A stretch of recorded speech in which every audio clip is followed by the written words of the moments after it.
Hi everyone, it's Pam. Welcome back to my channel. I wanted to come on today and just do a quick flip through of a couple of journals that I got finished. And this is a technique that I learned from Natasha over at Treasure Books. If you haven't been to her channel, here's her information right here, which I will also add to the drop down below. Okay, now I gotta get this focused again. Boy, this always happens to me. Okay, anyways, the technique behind this, hopefully this will clear up soon. There we go. Okay, it's coming back. Is she took 4 envelopes, okay, and I'll work around my camera here, so bear with me. You take one envelope and you fit it inside another envelope like that, and then you take the next one and you feed it in this way.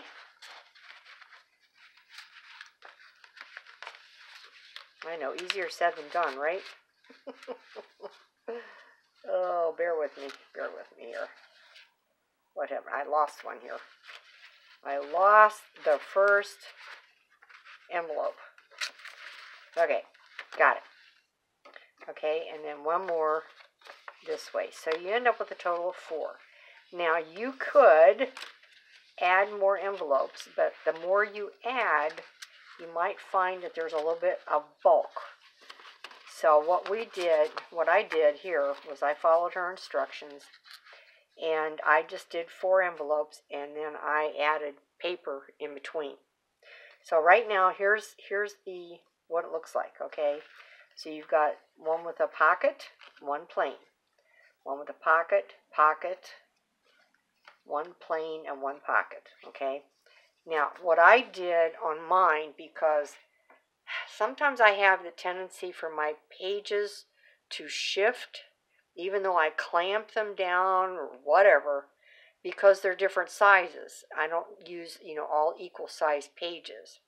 So what I found out I did on mine is I ran a running stitch I sewed on my sewing machine and stitched the envelopes together first.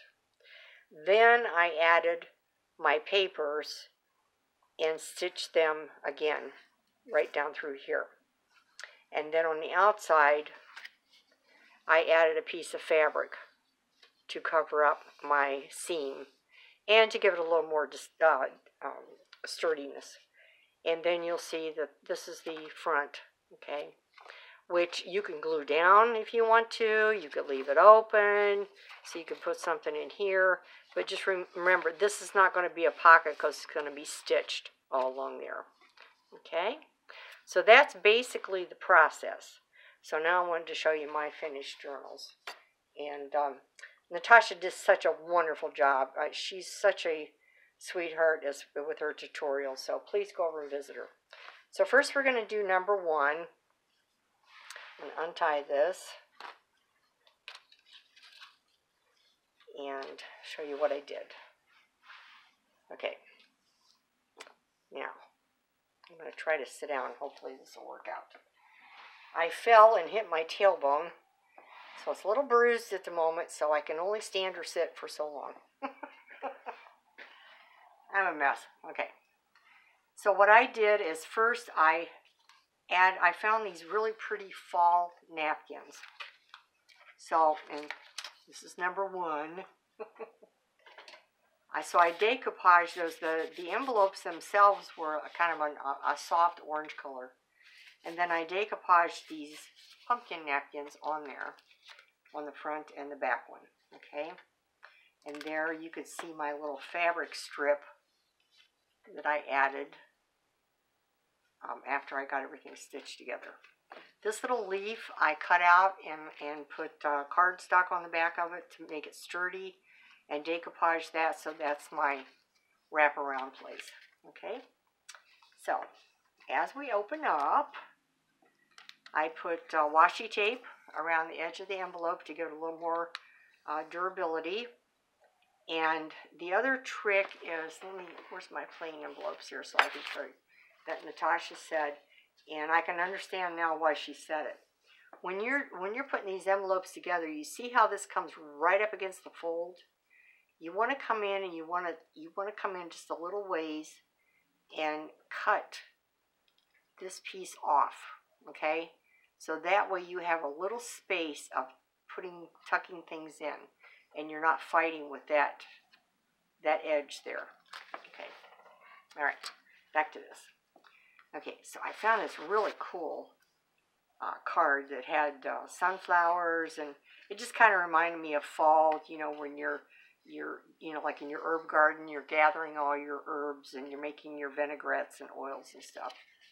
And then it's just plain on the inside, and then I put some brown craft paper on the back, so you can journal on all three sides. And then here I just made two little card tucks that you can use, and put some little pumpkins and leaves on them. I tried to use fall colors and to complement. This one I had a stamp with a leaf, and then I found these little silk flowered leaves. So I glued one there, and then this is the card I used here, which on the back, you'll notice on a lot of your note cards and stuff, they'll have this really pretty picture, but then they have all the writing and stuff down here. So you just cover it up and make a little pocket and put a little tuck in there. And then on the inside, I just used the plain paper over here, and because there was writing here, I covered it up with cardstock. So it makes a nice little journal card for you. Okay, now this paper here is tracing paper that I used the Lumiere, Jacquard Lumiere gold wash paint on. I added water to it, and I just thought it would give such a cool reflective color. And then I used my other little leaf stamp there. This is hand-dyed green paper that I did. I used used tea bags underneath my wheat shaft that I put there. Little leaf there. I left this one very simple so that there would be plenty of room for you to journal or add a picture or some kind of a memento. I didn't get all carried away with a whole lot of pockets and stuff. So we got little leaves there. We got more dried tea bag and a little gourd and leaf. And this paper was just regular sketching paper that I crunched up, smoothed it back out, and then I used an India ink watered down to put a wash over this. And I need to get some more of this because I love how this came out. I mean, I like the coffee dyed and the tea dyed, but this, it was perfect. I love the way it looks so old. Here's another little hand dyed with leaves. This little pumpkin here, and I took one of the silk leaves and put some paper on the back so you could journal on that. This is also tracing paper that I used just regular, what is it? Apple Barrel is one of the acrylic paints, and just watered it down and used my big floppy brush and just coated over the paper, so it gave it a really nice finish to it. Some more leaves.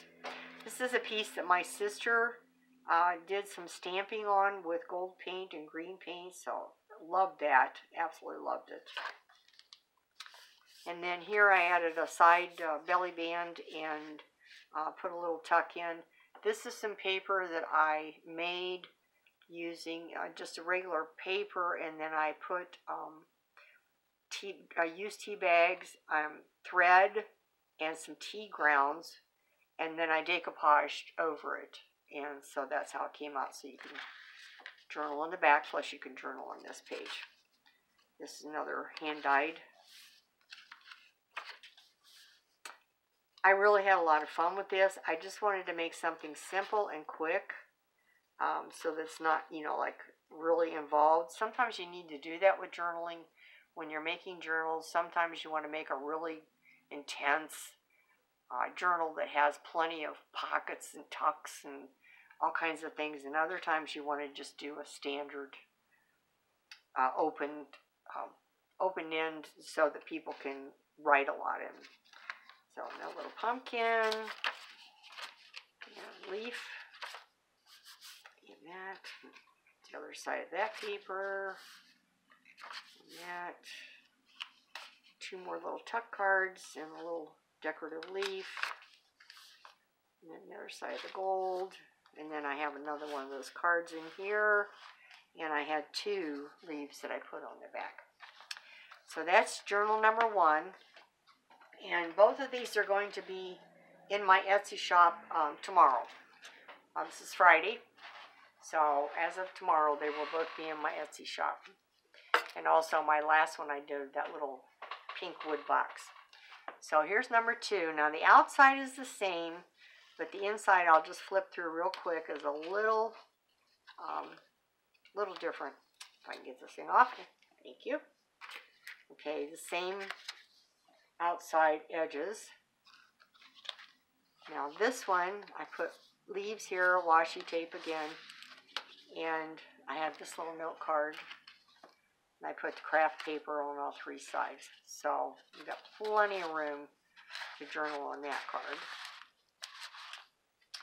And I left this one plain. And again, another one of those note cards and some little leaves and gold.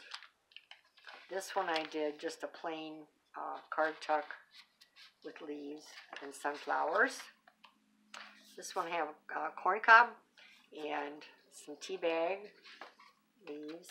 This is another piece that my sister Judy, check out her channel also. It's called J&E Homestead, which I will put a link down below. She does a lot of journaling, and she also does other arts and crafts, and also cooking, which I don't do, but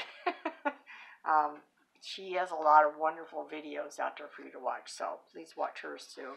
This one she did, it's white, and it has like gold and orange and red. I'm not sure how she did it, but it was really cool.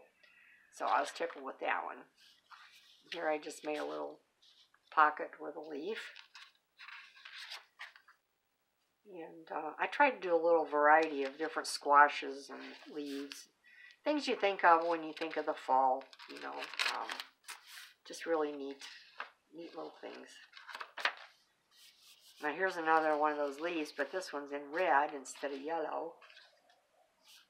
And then here, I thought this was so neat. It's out of an older book, and it has fall trees in it and stuff. So then I made 2 of the leaves and made them so that you can write on the back of them.